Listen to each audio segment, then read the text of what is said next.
எல்லோரும் எப்படி இருக்கீங்க? இப்போ வந்து தயிர் சாதம், சாம்பார் சாதத்துக்கு தேங்காய் துவையல் எப்படி அரைக்கலான்னு பார்க்கலாம். தேங்காய் அந்த தட்டில் இருக்க எல்லாத்தையும் எடுத்துக்கோங்க. தேங்காய் வந்து அந்த அளவுக்கு எடுத்துகிட்டு பொட்டுக்கடலை 2 டேபிள் ஸ்பூன் எடுத்துக்கோங்க.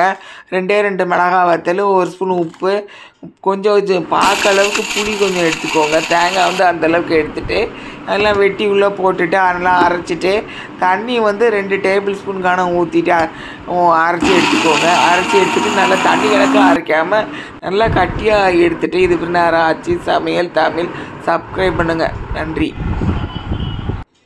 ஒரே ஒரு பால் பேக்கெட்டை வச்சு 1/2 லிட்டர் பால் பேக்கெட்டை வச்சு பன்னீர் எப்படி செய்யலான்னு பார்க்கலாம். ஒரு பாக்கெட் பாலில் வந்து 1/2 லிட்டர் பாக்கெட் எடுத்து ஊற்றிருங்க. இப்போ சட்டியில் ஊற்றி கொதிக்க வைங்க. அதில் வந்து ஒரு 1/2 மூடி அளவுக்கு வந்து வினிகர் எடுத்து அதையும் எடுத்து அதில் ஊற்றி விட்ருங்க. அது வந்து ஆரம்பத்திலே ஊற்றி விட்டோடனே கொஞ்சம் நேரத்தில் வந்து இந்த மாதிரி திரஞ்சி இந்த மாதிரி வந்தோடனே பொங்கி வந்தோடனே ஆஃப் பண்ணிடுங்க. அதுக்கப்புறம் வடிகட்டுறது ஒன்று இருக்குது, அதை எடுத்து வடிகட்டி எடுத்துக்கோங்க. அது நல்லா ஸ்டிஃபாக வந்துடும். அதுக்கப்புறம் கொஞ்சம் ஏதாவது ஒரு இதை வச்சு ஹார்டாக இருக்கிற ஏதாவது ஒன்றை வச்சு அமுக்குன்னு ஒரு துணிக்குள்ளே வச்சு அமுக்குனிங்கன்னா அது இன்னும் கொஞ்சம் நல்லா இதாகிடும். அப்புறம் இந்த மாதிரி வந்து தட்டு மாதிரி ஒன்று எடுத்து சாப்பிங் போர்டில் எடுத்து வச்சு நல்லா வந்து அதை வெட்டி எடுங்க. வெட்டி எடுத்து துண்டாக வெட்டி எடுத்துகிட்டு அதுக்கப்புறம் நல்லா ஆறுனதுக்கப்புறம் ஃப்ரிட்ஜில் எடுத்து வச்சு பிரியாணிக்கு இல்லைன்னா எதுக்காவது குழம்புக்கு யூஸ் பண்ணுங்கள். நன்றி.